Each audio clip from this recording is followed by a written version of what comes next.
ദുനിയാവിലും ആഖിറത്തിലും ഈ ഖുർആൻ കൊണ്ട് നമ്മൾക്ക് രക്ഷപ്പെടാൻ പറ്റും. അതാണ് ഖുർആൻ എന്ന് പറഞ്ഞാൽ. നാളെ മഹ്ശറിലെത്തുമ്പോ അല്ലാഹു തആല ചില ആളുകൾക്ക് ശഫാഅത്ത് ചെയ്യാൻ, ശുപാർശ ചെയ്യാൻ അല്ലാഹു അവസരം നൽകുന്നുണ്ട്. മാതാപിതാക്കളെ രക്ഷിക്കാൻ മക്കൾക്ക് അല്ലാഹു അവസരം നൽകുന്നുണ്ട്. മക്കളെ രക്ഷിക്കാൻ മാതാപിതാക്കൾക്കുണ്ട്. ഹാഫിളീങ്ങളായ ആളുകൾക്ക് ഒരുപാട് ആളുകളെ സംരക്ഷിക്കാനുള്ള അവസരമുണ്ട്. അല്ലാഹുവിന്റെ ഔലിയാക്കന്മാർക്കുണ്ട്, പ്രവാചകന്മാർക്കുണ്ട്. അതുകൊണ്ടൊന്ന് ഷാർപ്പ് ചെയ്തിട്ട് ഒരു 3 സ്റ്റെപ്പ് ഡിലേ ഇട്ടിട്ടുണ്ട്. അല്ലാഹുവിന്റെ ഔലിയാക്കൾക്ക് ഒരുപാട് ആളുകളെ നരകത്തിൽ നിന്ന് രക്ഷപ്പെടുത്താനുള്ള അവസരമുണ്ട്, ശഫാഅത്ത് ചെയ്യാനുള്ള അവസരമുണ്ട്. എന്നാലോ ഖുർആനിനുണ്ട്, റമളാനിനുണ്ട്. അല്ലാഹു ഓരോ ആളുകൾക്ക് ശഫാഅത്ത് ചെയ്യാൻ അല്ലാഹു അവസരം നൽകുന്നുണ്ട്. അവർക്ക് ഏത് സമയത്താണ് രക്ഷപ്പെടുത്തുന്നതെന്ന് മനസ്സിലാക്കണം. ഏത് സമയത്താണ് അവരൊക്കെ മനുഷ്യന്മാരെ നരകത്തിൽ നിന്ന് രക്ഷപ്പെടുത്തുന്നത്? അല്ലാഹുവിന്റെ ഹബീബ് ഇവിടെ ഒന്ന് വെക്കായിരുന്നില്ലേ മോണിറ്റർ? അല്ലാഹുവിന്റെ ഹബീബ് റസൂലുള്ളാഹി സ്വല്ലല്ലാഹു അലൈഹി വസല്ലം പാലത്തിന്റെ അപ്പുറത്ത് നിന്ന് അല്ലാഹുവിന്റെ ഹബീബ് ദുആ ചെയ്യുന്നുണ്ട്. അല്ലാഹുമ്മ സല്ലിം അല്ലാഹുമ്മ സല്ലിം അല്ലാഹുമ്മ സല്ലിം. സിറാത്ത് പാലത്തിന്റെ അപ്പുറത്തെ സൈഡിൽ നിന്നിട്ട് അല്ലാഹുവിന്റെ ഹബീബ് ദുആ ചെയ്യാണ്. സിറാത്ത് പാലത്തിലൂടെ ഹബീബിന്റെ സമുദായം കടന്നു പോകുമ്പോ നബി തങ്ങൾ ദുആ ചെയ്യുകയാണ്. അല്ലാഹുമ്മ സല്ലിം, അല്ലാഹുവേ എന്റെ സമുദായത്തെ നീ രക്ഷപ്പെടുത്തണമേ അല്ലാഹ്. നബിതങ്ങൾ സിറാത്ത് പാലത്തിന്റെ അപ്പുറത്തെ സൈഡിൽ നിന്ന് ദുആ ചെയ്യുകയാണ്. ആ പാലത്തിലൂടെ ഓരോ ആളുകൾ ഇങ്ങനെ സഞ്ചരിക്കുമ്പോ പാലം കടന്നു പോകാൻ വേണ്ടി നബിതങ്ങൾ ദുആ ചെയ്യുന്നുണ്ട്. അല്ലാഹുവിന്റെ ഹബീബ് ശഫാഅത്ത് ചെയ്യുന്നുണ്ട് ഒരുപാട് ആളുകൾക്ക്. പരിശുദ്ധമായ ഖുർആൻ ശഫാഅത്ത് ചെയ്യുന്നുണ്ട്, റമളാൻ ശഫാഅത്ത് ചെയ്യുന്നുണ്ട്. ഒരുപാട് ആളുകൾ ഇതുപോലെ ശഫാഅത്ത് ചെയ്യുന്നുണ്ട്. പക്ഷെ ഖുർആനിന്റെ പ്രത്യേകത എന്താണ്? ഖുർആനിന്റെ പ്രത്യേകത എന്താ? പരിശുദ്ധമായ ഖുർആനിന്റെ പ്രത്യേകത നരകത്തിൽ വീഴുന്നതിന് മുമ്പേ ആളുകളെ നരകത്തിൽ നിന്ന് രക്ഷപ്പെടുത്തുന്നുണ്ട്. ഇതിൽ സൗണ്ടില്ല. നരകത്തിൽ വീഴുന്നതിന് മുമ്പേ ആളുകളെ നരകത്തിൽ നിന്ന് രക്ഷപ്പെടുത്തുന്നുണ്ട് പരിശുദ്ധമായ ഖുർആൻ.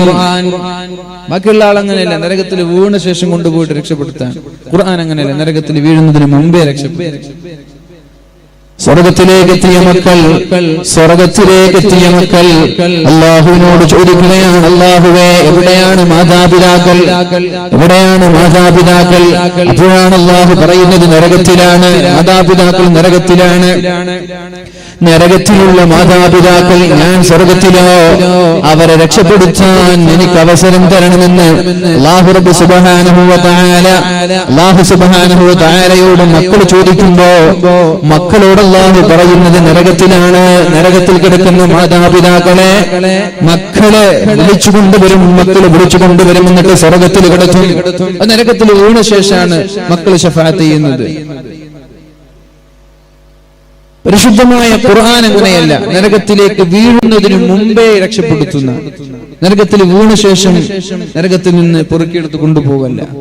ദുനിയാവിൽ മറ്റൊരാളെ സഹായിച്ചാൽ, പാവപ്പെട്ട ആളുകൾക്ക് സഹായം നൽകിയാൽ, ആ സഹായിച്ച ആളുകൾ വരെ സ്വർഗത്തിലാണെങ്കിൽ ആരാണോ സഹായിച്ചത് അവരെ നരകത്തിൽ നിന്ന് മോചിപ്പിക്കുമെന്ന് പരിശുദ്ധ റസൂലുള്ളാഹി സ്വല്ലല്ലാഹു അലൈഹി വസല്ലം ഒരു ഗ്ലാസ് വെള്ളം കൊടുത്ത് സഹായിച്ചിട്ടുണ്ടെങ്കിൽ, ഒരു 10 രൂപ നൽകി സഹായിച്ചിട്ടുണ്ടെങ്കിൽ, എന്തെങ്കിലും ഒരു സഹായം പാവങ്ങളായ ആളുകൾക്ക് ദുനിയാവിൽ വെച്ച് ചെയ്തു കൊടുത്ത ആളുകളാണ്. എന്നാൽ നരകക്കാരായ ആളുകൾ സ്വർഗത്തിലേക്ക് എത്തി നോക്കുമ്പോഴാണ് ഈ സഹായിച്ച ആളുകൾ സ്വർഗത്തിൽ കാണാനിടയാകുന്നത്. അവരോട് ചോദിക്കും, എന്നെ നിനക്ക് പരിചയമുണ്ടോ? എന്നെ നിനക്കറിയുമോ? അപ്പോഴാണ് സ്വർഗക്കാരൻ പറയുന്നത് എനിക്കറിയൂല. സ്വർഗക്കാരൻ പറയാൻ എനിക്കറിയൂല. നരകക്കാരൻ മുതലാളിയാണ്, പാവങ്ങളെ സഹായിച്ച ഒരാളാണ്. സ്വർഗക്കാരനോ നാട്ടിൽ പാവങ്ങളായി ജീവിച്ച ഒരാളാണ്, എനിക്ക് നിങ്ങളെ പരിചയമില്ലല്ലോ. അപ്പോഴാണ് മുതലാളി പറയുന്നത്, നിങ്ങളല്ലേ എന്റെ വീട്ടിലേക്ക് പിരിവിന്റെ ആവശ്യവുമായി കടന്നു വന്നത്, മക്കളുടെ കല്യാണത്തിന്റെ കാര്യം പറഞ്ഞ് എന്റെ വീട്ടിലേക്ക് നിങ്ങൾ വന്നിട്ടുണ്ടല്ലോ, അപ്പോൾ ഞാൻ 1 ലക്ഷം നൽകി നിങ്ങളെ സഹായിച്ചിട്ടുണ്ടല്ലോ. നിങ്ങളാണല്ലേ ആ ആജിയാർ, ഇന്നാലിന്ന് നാട്ടിലെ ഇന്നാലിന്ന് സഹോദരനാണല്ലോ, ഇന്നാലിന്ന് മുഹമ്മദ് ഖയാണല്ലോ. അപ്പോഴാണ് നരകക്കാരൻ പറയുന്നത്, അതെ, എന്നാൽ ഈ നരകത്തിൽ നിന്ന് എന്നെ വന്ന് രക്ഷപ്പെടുത്താൻ അല്ലാഹുവിനോട് പറയുമോ, അള്ളാഹുവിനോട് പറയുമോ എന്ന് മുതലാളി സ്വർഗത്തിലുള്ള പാവപ്പെട്ട സഹോദരനോട് പറയുമ്പോഴാണ് സ്വർഗക്കാരനായ സഹോദരൻ അള്ളാഹുവിനോട് പറയുന്നത്, അള്ളാഹുവേ, ഇയാളെ രക്ഷപ്പെടുത്താൻ എനിക്ക് ശഫാഅത്ത് ചെയ്യാനുള്ള അവസരം തരണം. അള്ളാഹു പറയാണ്, ആരെയൊക്കെയാണോ നരകത്തിൽ നിന്ന് രക്ഷപ്പെടുത്തേണ്ടത് അവരെ രക്ഷപ്പെടുത്തിക്കോ എന്ന് അല്ലാഹു റബ്ബ് സുബ്ഹാനഹു വ തആല ആ സ്വർഗ്ഗക്കാരനോട് പറയുമ്പോഴാണ് തന്നെ സഹായിച്ച ആളുകളെ നരകത്തിൽ നിന്ന് കൊണ്ടുപോയി സ്വർഗ്ഗത്തിലേക്ക് കൊണ്ടുപോകുന്നത്. പക്ഷേ അതൊക്കെ നരകത്തിൽ വീണ ശേഷമാണ്. അതല്ലല്ലോ വിജയം. എന്താണ് വിജയം എന്ന് പറഞ്ഞാൽ, കുല്ലു നഫ്സിൻ ദാഇഖത്തുൽ മൗത്ത്, എല്ലാ ശരീരവും മരിക്കേണ്ടവരാണ്. വഇന്നമാ തുവഫൗന ഉജൂറകും യൗമൽ ഖിയാമ, എല്ലാവരുടെയും നന്മയും തിന്മയും അല്ലാഹു കണക്കാക്കുന്നത് ഖിയാമത്ത് നാളിലാണ്. ഫമാ സുഹസിഹ അനിൻ നാർ, ആരാണോ നരകത്തിൽ നിന്ന് രക്ഷപ്പെടുന്നത്, വഉദ്ഖിലുൽ ജന്ന, നരകത്തിലേക്ക് ഒരു സെക്കൻഡ് പോലും വീഴാതെ ഒരു സെക്കൻഡ് പോലും കിടക്കാതെ സ്വർഗ്ഗത്തിലേക്ക് ആരാണോ എത്തുന്നത്, ഫഖദ് ഫാസ്, അവനാണ് വിജയി, അവന് മാത്രമാണ് വിജയി എന്ന് ഖുർആൻ പറയുന്നുണ്ട്. ആരാണ് വിജയി? വിജയി എന്ന് പറഞ്ഞാൽ ആരാ? ഫമാ സുഹസിഹ അനിൻ നാർ, നരകത്തിൽ നിന്ന് രക്ഷപ്പെടുകയും വഉദ്ഖിലുൽ ജന്ന, സ്വർഗ്ഗത്തിലേക്ക് പ്രവേശിക്കപ്പെടുകയും ചെയ്യുന്ന ആളുകൾ, ഒരു സെക്കൻഡ് പോലും നരകത്തിൽ കിടക്കാതെ അല്ലാഹു സ്വർഗ്ഗം നൽകുന്ന ആളുകൾ ആരാ? അവർക്കാണ് അല്ലാഹു വിജയം നൽകുന്നത്. അവരാണ് വിജയികൾ. ആ വിജയികളിൽ പെടാനാണ് നമ്മൾ അധ്വാനിക്കേണ്ടത്. നരകത്തിൽ വീണ ആളുകളെ രക്ഷപ്പെടുത്താൻ ആളുകളുണ്ട്. എന്നാൽ ഖുർആൻ അങ്ങനെയല്ല രക്ഷപ്പെടുത്തുന്നത്. നരകത്തിലേക്ക് വീഴുന്നതിന് മുമ്പ് അല്ലാഹുമായിട്ടൊരു സംവാദം നടക്കുകയാണ്, അല്ലാഹുമായിട്ടൊരു വാഗ്വാദം നടക്കുകയാണ്. അല്ലാഹുവേ, ഇയാളെന്നെ ബഹുമാനിച്ച ആളാണ്, ഇയാളെന്നെ ആദരിച്ച ആളാണ്, ഇയാൾ ഒരുപാട് ഖുർആൻ ഓതിയ ആളാണ്, അതുകൊണ്ട് ഇയാൾ നരകത്തിലേക്ക് കിടക്കരുത് എന്ന് അല്ലാഹുവിനോട് വാഗ്വാദം നടത്തിയിട്ട് നരകത്തിലേക്ക് കിടക്കാതെ നരകത്തിലേക്ക് വീഴാതെ ഖുർആനിനെ ആദരിക്കുന്ന ആളുകളെ അല്ലാഹു സ്വർഗ്ഗത്തിലേക്ക് കൊണ്ടുപോകുമെന്ന് പരിശുദ്ധ റസൂലുള്ളാഹ്. അതാണ് ഖുർആൻ എന്ന് പറഞ്ഞാൽ. ഇന്നല്ലദീന യത്ലൂന കിതാബല്ലാഹ്, അല്ലാഹുവിന്റെ ഖുർആൻ പാരായണം ചെയ്യുന്ന ആളുകൾ, അല്ലാഹുവിന്റെ ഖുർആൻ പാരായണം ചെയ്യുന്ന ആളുകൾ, യർജൂന തിജാറതൻ ലൻ തബൂർ, അവർക്ക് നഷ്ടമില്ലാത്ത കച്ചവടമാണ്. എന്താണ് നഷ്ടമില്ലാത്ത കച്ചവടം എന്ന് പറഞ്ഞാൽ? എന്താണ് ഈ നഷ്ടമില്ലാത്ത കച്ചവടം എന്ന് പറഞ്ഞാൽ? ഇത് ഓടുന്ന ആളുകൾക്ക് ദുനിയാവിൽ അല്ലാഹു പ്രതിഫലം നൽകുമെന്ന് മാത്രമല്ല, ശാരീരികമായിട്ടുള്ള ആരോഗ്യം നൽകും, മാനസികമായിട്ടുള്ള ആരോഗ്യം നൽകും, മാനസികമായിട്ടുള്ള സംതൃപ്തി നൽകും, സമ്പത്തിന് അഭിവൃദ്ധി നൽകും. ഇതൊക്കെ ഉള്ളതല്ലേ? പരിശുദ്ധമായ ഖുർആൻ ഓതിയാൽ അല്ലാഹു ദുനിയാവിൽ നൽകുന്ന നേട്ടങ്ങൾ ഇതൊക്കെയാണ്. പക്ഷേ നമ്മുടെ ഓത്തല്ല, നമ്മുടെ പാരായണല്ല. യാസീനുൽ ഖുർആനിൽ ഹകീമിൻ കലമിനുൽ മുർസലീൻ, ആ 120 പോകുന്ന ഓത്തല്ല. അതിനെ കുറിച്ചല്ല ഈ പറയുന്നത്, തെറ്റിദ്ധരിക്കരുത്. അതിനെ കുറിച്ചല്ല ഈ പറയുന്നത്. കടമ വീട്ടാൻ വേണ്ടി റമദാൻ ഒരു ഖത്തം തീർക്കുന്നുണ്ട്, രാജധാനി എക്സ്പ്രസ് പോകുന്ന പോലെ ഒരാൾ ഓതുക, അതിനൊന്നും കിട്ടാനില്ല. എന്താ ഖുർആൻ എന്ന് പറഞ്ഞു? എങ്ങനെ ഓതാനാ പറഞ്ഞത്? ورتل القرآن ترتيلا يا أيها المزمل قم الليل إلا قليلا نصفه أو انقص منه قليلا أو زد عليه ورتل القرآن. കടന്നു വന്നിട്ട് പനി പിടിച്ച് മൂടി പിടിച്ച് കിടന്നുറങ്ങുകയാണ്. അപ്പോഴാണ് അല്ലാഹു വിളിക്കുന്നത്, യാ അയ്യുഹൽ മുസമ്മിൽ, ഓ മൂടി പിടിച്ചിറങ്ങുന്ന മനുഷ്യ, ഖുമിൽ ലൈല ഇല്ലാ ഖലീല, ഒന്ന് രാത്രി എണീറ്റ് തഹജ്ജുദ് നിസ്കരിക്കണേ. അല്ലാഹുവിന്റെ ഹബീബിന്റെ തഹജ്ജുദ് നിസ്കാരം നിർബന്ധമായിരുന്നു. ഞങ്ങൾക്ക് നിർബന്ധമല്ല, സുന്നത്താണ്. സമുദായത്തിന്റെ തഹജ്ജുദ് നിസ്കാരം നിർബന്ധമല്ല. എപ്പോഴാണ് തഹജ്ജുദ് നിസ്കരിക്കേണ്ടത്? നിസ്ഫഹു, രാത്രിയുടെ പകുതി തഹജ്ജുദ് നിസ്കരിക്കണം. രാത്രിയുടെ പകുതി എന്ന് പറഞ്ഞാൽ 12 മണിക്കൂറിൽ 6 മണിക്കൂറും തഹജ്ജുദിന് വേണ്ടി ഉപയോഗിക്കണമെന്നല്ലേ?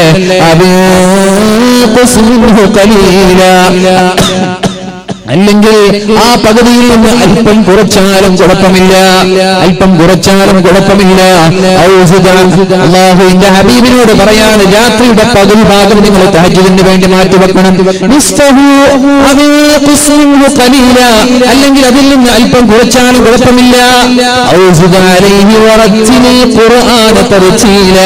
അല്ലെങ്കിൽ രാത്രിയുടെ പകുതിയേക്കാൾ അല്പം കൂടുതൽ നിസ്കരിച്ചാലും കുഴപ്പമില്ല. പക്ഷേ ഖുർആന തർതീല. പരിശുദ്ധമായ ഖുർആൻ ഓതുമ്പോ രാജധാനി എക്സ്പ്രസ് പോകുന്നത് പോലെ ഓതാനുള്ളതല്ല, വളരെ ഭംഗിയായി തജ്വീദിന്റെ നിയമപ്രകാരം ഓതൽ നമ്മുടെ ബാധ്യതയാണ്. മുഅ്മിനേ, എന്റെ പ്രിയപ്പെട്ട സഹോദരങ്ങളോട്, എന്റെ പ്രിയപ്പെട്ട സഹോദരിമാരോട് പറയാനുള്ളത്, പഠിക്കാനുള്ള അവസരം നമ്മുടെ മുന്നിലുണ്ടല്ലോ, എന്തോ നമ്മൾ പഠിക്കാത്തത്? അതുകൊണ്ട് ഞാൻ പഠിച്ചിട്ടില്ല, എനിക്ക് പഠിക്കാൻ സമയം ലഭിച്ചിട്ടില്ല എന്ന് പറയുന്ന എക്സ്ക്യൂസ് അല്ലാഹുവിന്റെ അടുത്ത് സ്വീകരിക്കപ്പെടൂല. കാരണം വിരൽ തുമ്പിലാണ് എല്ലാം ഉള്ളത്.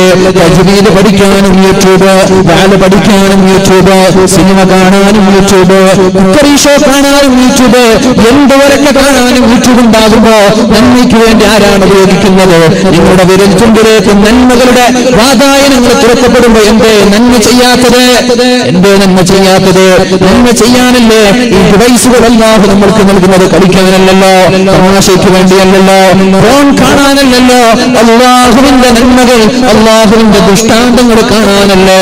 എന്നിട്ട് പറയേണ്ടേ, റബ്ബനാ മാ ഖലഖത ഹാദാ ബാതിലാ ഫഖിനാ അദാബന്നാർ. അല്ലാഹുവേ, ഇതൊന്നും വെറുതെ സൃഷ്ടിച്ചതല്ലല്ലോ, ഇതൊന്നും നീ വെറുതെ സൃഷ്ടിച്ചതല്ല. മൊബൈൽ ഫോണുകളായാലും ടിവി ആയാലും ഏത് സംവിധാനങ്ങളായാലും ഇതൊക്കെ കാണുമ്പോൾ നമ്മൾ പറയേണ്ടേ, റബ്ബനാ മാ ഖലഖത ഹാദാ ബാതിലാ.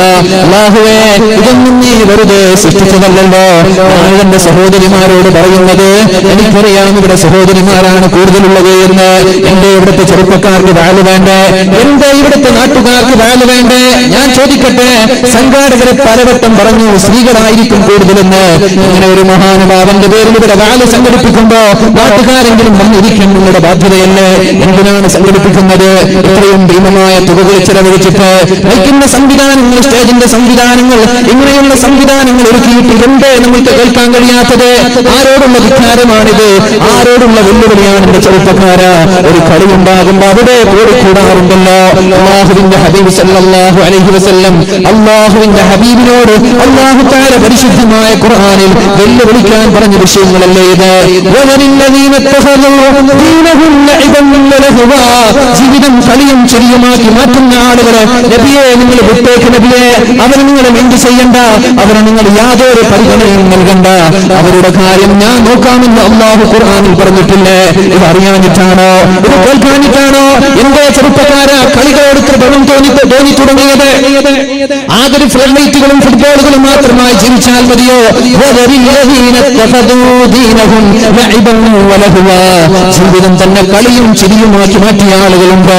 ആഭാസങ്ങൾ നടത്തുന്ന ആളുകൾ, അനാചാരങ്ങൾക്ക് കൂട്ടുനിൽക്കുന്ന ആളുകൾ, നന്മ പറയുമ്പോൾ അവർക്ക് തയ്യാറില്ല.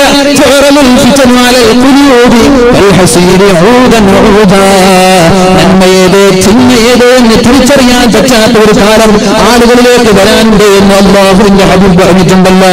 പരിശുദ്ധ റസൂലുള്ളാഹി സ്വല്ലല്ലാഹു അലൈഹി വസല്ലം തങ്ങൾ പറഞ്ഞിട്ടുണ്ടല്ലോ, ഏതാണ് നന്മ ഏതാണ് തിന്മ എന്നറിയില്ല, അതറിയില്ല. നന്മയും ചിന്മയും തിരിച്ചറിയാൻ പറ്റാത്ത ദയനീയമായ ദാരുണമായ അവസ്ഥ മുസ്ലിം സമുദായത്തിലേക്ക് കടന്നു വരുമെന്ന് 14 നൂറ്റാണ്ടുകൾക്ക് മുമ്പല്ലേ അല്ലാഹുവിന്റെ ഹബീബ് നമ്മോട് പറഞ്ഞു തന്നത്. അതാരാണെന്നറിയോ?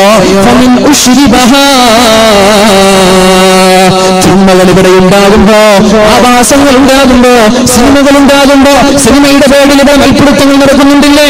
മമ്മൂട്ടിക്ക് വേണ്ടി, മോഹൻലാലിന് വേണ്ടി ഇവിടെ വാദങ്ങൾ നടത്തുന്നവരില്ലേ? സോഷ്യൽ മീഡിയകളിലൂടെ, ഫേസ്ബുക്കുകളിലൂടെ എന്തിനാണ് ആവശ്യമില്ലാത്ത സംവാദങ്ങൾ? എന്തിനാണ് ആവശ്യമില്ലാത്ത തർക്കങ്ങൾ? ആർക്ക് വേണ്ടിയാണ് ചെറുപ്പക്കാര? അവർ നിനക്ക് എന്താണ് ചെയ്തു തന്നത്?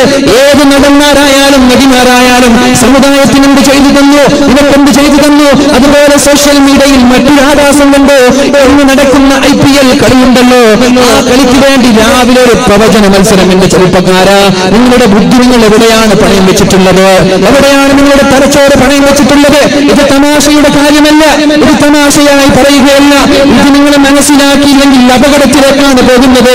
ചൂതനായ ഒരു നേതാവ് പറഞ്ഞത് ഞാൻ ഓർക്കുന്നുണ്ട്, മുസ്ലിം സമുദായത്തെ തകർക്കാൻ ആയുധങ്ങൾ കൊണ്ട് നിങ്ങൾക്ക് കഴിഞ്ഞതിനേക്കാളും കൂടുതൽ ജീവി കൊണ്ടാണ് മുസ്ലിം സമുദായത്തെ നിങ്ങൾ തകർത്തത്. ആയുധം കൊണ്ട്, യുദ്ധം കൊണ്ട്, പശുവിന്റെ പേരിലുള്ള കൊലപാതകങ്ങൾ, പള്ളിയിൽ കയറിയിട്ടുള്ള കൊലപാതകങ്ങൾ, എന്തൊക്കെ ആവാസങ്ങൾ, അല്ലാത്ത ഒരുപാട് കൊലപാതകങ്ങൾ ഇവിടെ നടക്കുമ്പോ അതുകൊണ്ടല്ല മുസ്ലിം സമുദായത്തെ നിങ്ങൾ ഞങ്ങൾ തകർത്തത്, ജീവി കൊണ്ടാണ് ഞങ്ങൾ തകർത്തത് എന്ന് ജൂതനായ നേതാവ് പറയുന്നുണ്ട്. എങ്ങനെയാണ് തകർത്തത്? സിനിമയും സീരിയലും അതിന്റെ അഡിക്റ്റുകളാക്കി നമ്മുടെ ഉമ്മമാരെയും മക്കളെയും നമ്മുടെ ചെറുപ്പക്കാരെയും മാറ്റിമറിച്ചു. അവർക്കെന്ത് നിസ്കാരം, അവർക്കെന്ത് ബാല്, അവർക്കെന്ത് ദീന്, അവർക്ക് കളി, അത് മതി, വേറൊരു ചിന്തയില്ല.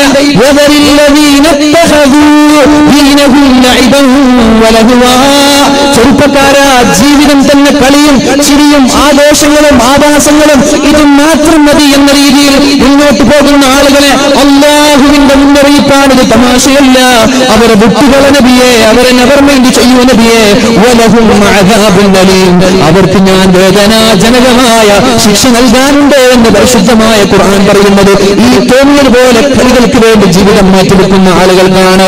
ആകെ ഒരു കളി, വൈകുന്നേരമായാലും കളി, രാവിലെ ആയാലും കളി. ഇനി കളി കഴിച്ചു കഴിഞ്ഞാലും പള്ളിയിൽ വന്നിരിക്കാൻ സമയമുണ്ടോ? ഇല്ല, അടുത്ത കളി കാണാൻ, അടുത്തത് കളി കാണാൻ.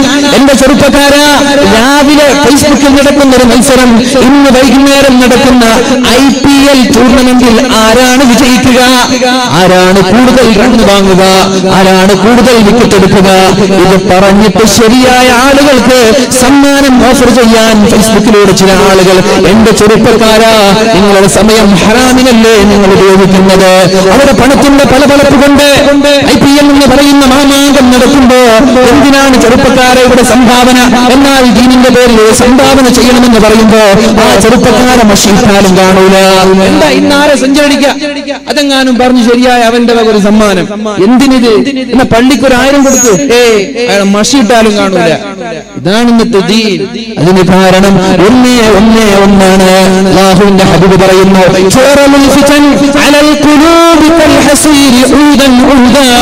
നിങ്ങളിലേക്ക് ഫിത്നകൾ കടന്നു വരും.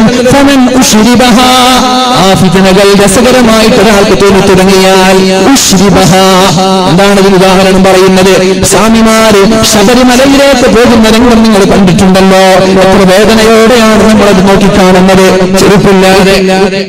ചെരുപ്പില്ലാതെ നരം കോച്ചുന്ന തണുപ്പിൽ, വിറവിറക്കുന്ന തണുപ്പിൽ ചെരുപ്പില്ലാതെ തന്റെ ചരക്കുകളും സാമഗ്രികളും തലയിലേറ്റി നടന്ന് പോവാൻ.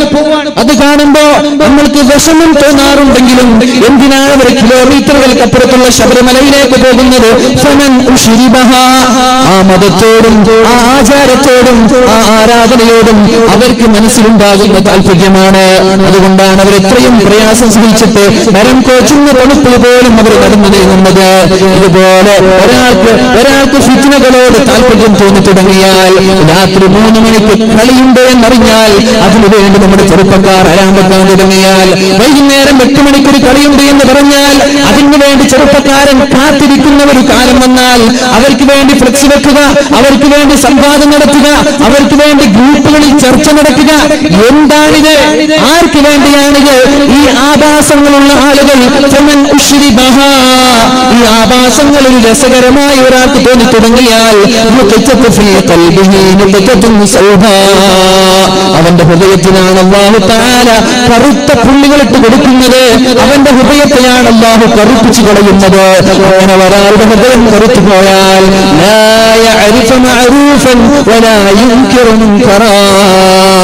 അപ്പോൾ അവന് നന്മയേത് തിന്മയേത് എന്നവന് തിരിച്ചറിയൂല. അപ്പോഴാണ് അവന് നന്മയേത് തിന്മയേത് എന്ന് തിരിച്ചറിയൂല.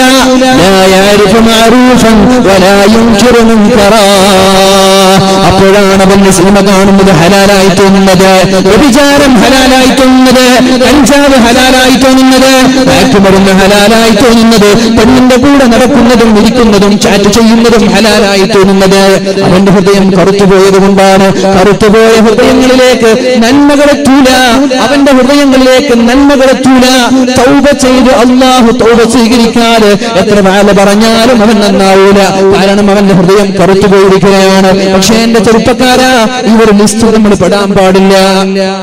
ഈ ഒരു ലിസ്റ്റിൽ നമ്മൾ പെടരുത്.